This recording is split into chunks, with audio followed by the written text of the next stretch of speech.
So let's start Caro 2020 Companies Auditors Report Order 2020.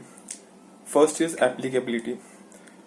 It is applicable to all companies, including foreign company, excluding banking company, insurance company जिनके नखरे होते हैं, then छोटे company, section 8 company, small company, private company, OPC, small मतलब 50 लाख और 2 crore paid of share capital turnover, वो सब।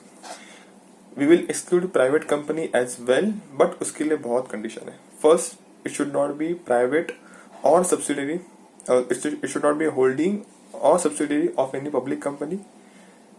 Second, third condition is of PVT. P is your paid up share capital, 1 crore maximum. Paid up share capital plus reserves. Second, B is your borrowings from any banks or financial institution, should be up to 1 crore. And T is your revenue, not turnover, revenue, including revenue from discontinued operation, maximum 10 crore. ये अगर रहेगा, up to रहेगा ये, then it is excluded. If any of the condition is not satisfied, it is excluded. That means the CARO is applicable. Next is clauses. First clause is for PPE intangibles, physical verification, titles, deed वगैरह, sorry PPE and intangibles. तो उसके लिए check करते हैं कि भाई record है कि नहीं, first with the proper record. Second, physical verification किया गया है कि नहीं एट रेगुलर इंटरवल्स, और अगर किया गया है और उस पर कुछ डिस्क्रिपेंसी है, वेदर सच, सपोज कोई बुक्स ऑफ रिकॉर्ड में कोई एसेट रहेगा बट वो इन एक्चुअल में फिजिकल वेरिफिकेशन किया तो वो एसेट नहीं था, लेट्स से स्क्रैप किया था वगैरह, तो then whether it is properly recorded in the books of accounts. Secondly, title, जो एसेट्स आप क्लेम कर रहे हो क्या उसका आपके पास टाइटल है क्या, ओनरशिप है क्या, whether the asset is properly registered in the name of company, unless it is lease asset वगैरह। अगर वैसा कुछ है, if asset is hold in the name of any other person that is not in the name of company, then you have to give the disclosure in the prescribed format. Next is about revaluation. अगर ऐसे कोई revaluation किया गया है, then कितना किया, क्या किया, and जिसने किया whether that person is a registered valuer, ये चेक करना। अगर वो revaluation का change is 10% or more, then you have to specify the amount of change, कौन सा क्लास का पीपी है, इंटेंजिबल, वो सब लिखना पड़ेगा। सो फर्स्ट वाज रिकॉर्ड का वेरिफिकेशन, कोई डिस्क्रिपेंसी है देन प्रॉपर्ली बुक्स में डेल किया कि नहीं किया। Third one is title deed. Fourth one is about revaluation, 10% से ज्यादा है तो you have to specify the amount and class of PP. And the last one is any proceedings, any litigated asset है, कोई प्रॉपर्टी आपके पास है जिसका litigation है अंडर बेनामी प्रॉपर्टी एक्ट, देन वो प्रॉपर्ली डिस्क्लोज करें इन द फाइनेंशियल स्टेटमेंट्स, इसके ऊपर रिपोर्टिंग करना है। Next is inventory. इन्वेंटरी के अंदर आप फर्स्ट देखोगे फिजिकल वेरिफिकेशन, अगर कोई डिस्क्रिपेंसी है then properly dealt in books of accounts, कोई physical verification. And second is working capital limits. Stock के लिए आपको देखना, स्टॉक के बेसिस पे आपको मिलता है कैश क्रेडिट। तो ऐसे कंपनी ने कोई short term working capital loan मतलब कैश क्रेडिट या फिर कोई लिया, ओडी वगैरह लिया है, तो बैंक को, और वो ओडी का amount exceeds 5 crore, then bank को सबमिट करना पड़ता है एक bank stock statement. That CC is sanctioned on the basis of your aggregate of current assets which include stock. तो वेदर बैंक को क्वार्टरली स्टॉक स्टेटमेंट्स रिटर्न सब submit किया कि नहीं वो चेक करने का है, एज वेल एज वो स्टॉक स्टेटमेंट्स जो क्वार्टरली स्टॉक स्टेटमेंट्स है are they in conformity with your books of accounts, तो वो आपको कंपेयर करके चेक करना है, उसके ऊपर रिपोर्टिंग करना है। Sorry, LIGS, loans, investment, guarantees, securities. So first you ask the company whether you have made any LIGS, अगर हाँ then you have to give the bifurcation. कौन सा bifurcation? First one is the aggregate amount outstanding as on balance sheet date to JAS is joint venture associate subsidiary। JAS को कौन सा outstanding है and other than JAS को कौन सा outstanding है, इसको आपको देने का bifurcation. Secondly, terms and conditions. जिस टर्म्स एंड कंडीशंस पे LIGS किया गया है, whether the terms or conditions are prejudicial to the interest of the company, you have to report। Third thing is, अभी पेमेंट किया है तो उसका आएगा schedule repayment, तो you have to check the schedule repayments whether they are receiving payments regularly. If not, then fourth point is if not, then अगर कोई 90 days से ज्यादा overdue है मतलब 90 days is generally overdue वाला period, so 90 days से ऊपर है, then you have to check whether the necessary steps have been taken to recover the amount. कोई अगर अभी नहीं पे कर पा रहा है तो उसको एक्सटेंड क्या रहेगा, उसको वो लोन को रिस्ट्रक्चर क्या रहेगा, थोड़ा एक्सटेंड क्या रहेगा, या फिर सेटलमेंट क्या रहेगा, देन वो सेटलमेंट वगैरह क्या किया, और वो ऐसा सेटलमेंट वाला लोन मतलब लफड़े वाला लोन, टोटल लोन का कितना परसेंटेज है, that you have to disclose. Next is कोई लोन है जो हवा में दिया, मतलब उसका कोई रीपेमेंट का शेड्यूल नहीं है, it is payable on demand, या फिर अपने पार्टनर, अपने प्रमोटर या फिर उनके रिलेटिव्स को दिया है, जब चाहो तब दे देना, कोई वादा नहीं, ऐसा मतलब आराम से दे देना, ऐसा अगर कोई लोन है, then you have to specify the amount of such loan and its ratio percentage with the total aggregate LIGS. So here was, so first point was about fixed assets, PPE and intangibles. Second was about inventories.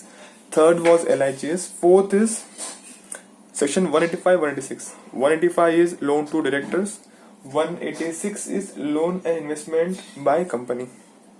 तो आपको companies act के sections जो follow किए कि नहीं वो check करना है। Fifth is deposit. डिपॉजिट के बारे में कंपनीज एक्ट में सेक्शन 73 से लेकर 76 तक थोड़े स्ट्रिक्ट प्रोविजंस किए गए हैं। तो एक तो कंपनीज एक्ट को फॉलो किया कि नहीं, सेकेंडली आरबीआई के कुछ इंस्ट्रक्टिव्स है, गाइडलाइंस है, उनको फॉलो किया कि नहीं, and any other laws prescribe किया है तो वो सब अपने फॉलो किया कि नहीं प्रॉपरली, वो चेक करना है। And any order has been issued by NCLT, court, tribunal, तो वो जो ऑर्डर्स है वो फॉलो किए कि नहीं वो चेक करना है। तो डिपॉजिट में दो है, एक तो लॉ वगैरह एंड कोई कोर्ट के ऑर्डर वगैरह, तो फॉलो करो। Sixth clause is cost record. Cost record section 140 of the companies act follow किया कि नहीं, बस उसके हिसाब से कॉस्ट रिकॉर्ड मेंटेन किया कि नहीं वो चेक करना है। Seventh is statutory dues. Statutory dues तो दो पार्ट है, एक तो डिस्प्यूटेड और अनडिस्प्यूटेड। जो अनडिस्प्यूटेड है, जो देना ही है, क्या वो any undisputed statutory dues outstanding as at the balance sheet date which is overdue for a period of more than 6 months. Let's say 31st मार्च को कोई जीएसटी पेबल, जीएसटी का आउटस्टैंडिंग लायबिलिटी है, कौन सा, अगस्त महीने का, then you have to report it. जो disputed है, मतलब जो असेसमेंट वगैरह चल रहा है उसके ऊपर, उसका क्यों डिस्प्यूट है भाई, क्या नेचर क्या है, एंड कौन से अथॉरिटी, लेट्स से आईटैट नहीं, आईटैट वगैरह, या आईटैट सीआईटी अपील, कौन से अथॉरिटी हमने वो पेंडिंग है in case of income tax. Next is income disclosures. 8th point is income disclosure. अगर इनकम टैक्स अथॉरिटी ने, इनकम टैक्स डिपार्टमेंट है, कोई आपका असेसमेंट के दरमियान कोई आपका इनकम जो पहले अपने डिस्क्लोज नहीं किया था वो अभी डिस्क्लोज किया उन्होंने, then whether such previous income has been properly dealt in the books of account of current year, वो आपको रिपोर्ट करना है।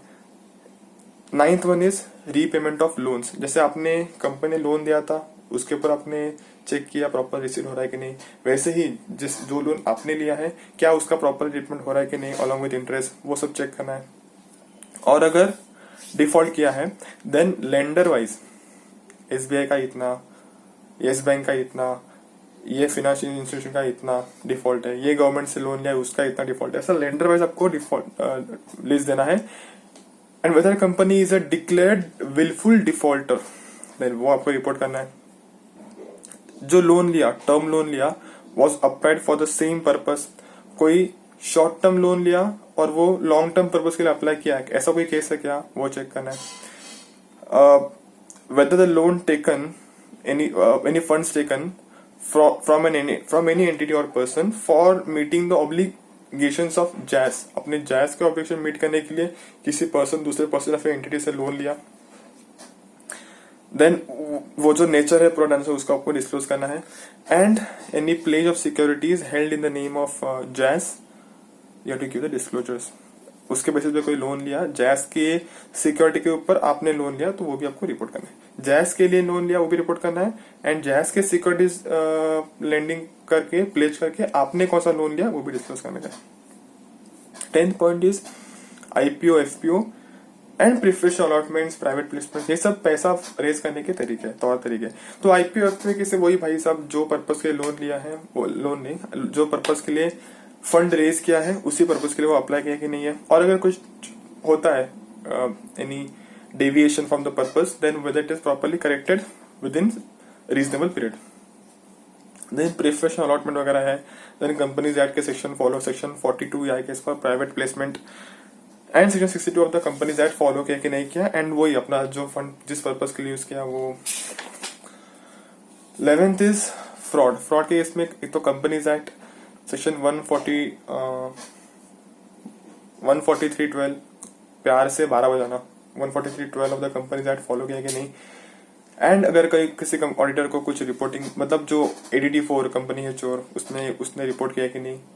एनी फ्रॉड अगर कंपनी में पकड़ा जाता है तो उसका nature, amount and person involve, person involve, amount, nature, वो डिस्क्लोज करना चाहिए। और विसल ब्लोअर कंप्लेंट्स कोई है तो वो ऑडिटर ने वो कंसिडर करना चाहिए। Whistle blower complaints should be considered by the auditor. Next is 12th is Nidhi company. Nidhi company को कुछ ना अनइंकम्बर्ड टर्म डिपॉजिट का 10% they can use for the admin, तो ये चेक करना है। और एक रेशियो मेंटेन करना होता है own fund, net own funds to deposits. Net own funds to deposit में 1:20 का रेशियो, 1:20 नॉट 1:2, 1:20 का रेशियो मेंटेन करना चाहिए। मतलब नेट ओन फंड्स 1 है तो उसके आगे आप 20 डिपॉजिट ले सकते हो। अगर कोई डिफॉल्ट है इन पेमेंट ऑफ इंटरेस्ट और deposit, then you have to report it. 13th one is section 170 से 180 रिलेटेड पार्टीज का कोई आपने डिफॉल्ट किया है या फिर वो सब कंप्लाई किया कि नहीं किया, वो चेक करना है। Internal audit, whether internal audit system है क्या, पहले तो इंटरनल सिस्टम है, अगर है then the reports of internal auditors has been considered by the statutory auditor, ये आपको रिपोर्ट करना है। Non cash transactions, as you know companies act non cash transactions को कंप्लीटली डिस्करेज करता है, तो जो कंपनीज एक्ट के प्रोविजन से वो फॉलो किया कि नहीं किया, इसी को चेक करना है। Then RBI section 192 non cash transactions. RBI के लिए क्या बोलता है, देखो अगर आप बैंकिंग कंपनी हो या फिर फाइनेंशियल इंस्टीट्यूट, अगर आपको if you need to take registration under section 45IA, if you need to register under 45IA of the RBI act, then वो लिया है कि नहीं। अगर आप कोर इन्वेस्टमेंट कंपनी हो, then whether you are required to take COR, that is certificate of registration, whether you need to take COR, अगर नहीं तो कौन से क्राइटेरिया के अंदर फॉलो करते हो आप, वो सब लिखना है। बेसिकली कोर इन्वेस्टमेंट कंपनी का क्लॉज लिखने का है। 45IA बोल दिया मैंने। और थर्ड थिंग, अगर आप company if not registered under 45IA और फिर भी कोई आपका ऐसा banking non banking financial institution का या फिर हाउसिंग फाइनेंस एक्टिविटी कर रही है without obtaining COR, then you need to report it. Next is cash loans. Cash loans कोई दिया रहेगा, कैश लॉसेस, कोई कैश लॉस, आपकी कंपनी से कैश चोरी हो रहा है ये साल as well as previous year, आपको रिपोर्ट करना है। रेजिग्नेशन बाय स्टैट ऑडिटर, अगर आपका स्टैट ऑडिटर रिजाइन कर रहा है, देन वो कौन से whether the auditor has taken into considerations issues objections raised by the outgoing auditor, ये आपको रिपोर्ट करना है। गोइंग कंसर्न की जो assumptions है उसके ऊपर कोई अगर वो आपको लगता है कि फॉलो नहीं हो रहे हैं, मतलब कोई भी company is not able to meet the short term liabilities that will be appeared in within a year, cannot be met, or there is a material uncertainty exists on the audit as on the date of audit report, then you have to report it. CSR reporting, CSR मतलब जो companies act follow किया कि नहीं, section 130 में follow किया कि नहीं। जो अनस्पेंट अमाउंट है, यहाँ पे अनस्पेंट अमाउंट का कुछ थोड़ा लफड़ा है। Unspent amount has been transferred to a fund specified in the companies Act within a period of 6 months, ये आपको देखने का है। Then any amount remaining unspent has been transferred to a special account, फिर से वही point repeat किया है। तो बेसिकली सेक्शन 135 फॉलो किया कि नहीं कंपनीज एक्ट का, वो आपको चेक करना है। और अनस्पेंड अमाउंट है वो ट्रांसफर किया कि नहीं किसी स्पेशल फंड में। Then qualifications in CFS, any qualification और adverse remarks by respective auditors in their CARO report, जो कि जिसके रिपोर्ट आप यूज कर रहे हो to consolidated the financial statement, अगर है देन कौन सी कंपनी, पैराग्राफ नंबर कौन सा, कारों का रिपोर्टिंग क्या है, जिसमें क्वालिफिकेशन एडवर्स रिमार्क है, वो सब आपको आपके कारों के रिपोर्ट के अंदर इनकॉर्पोरेट करना है। That's all.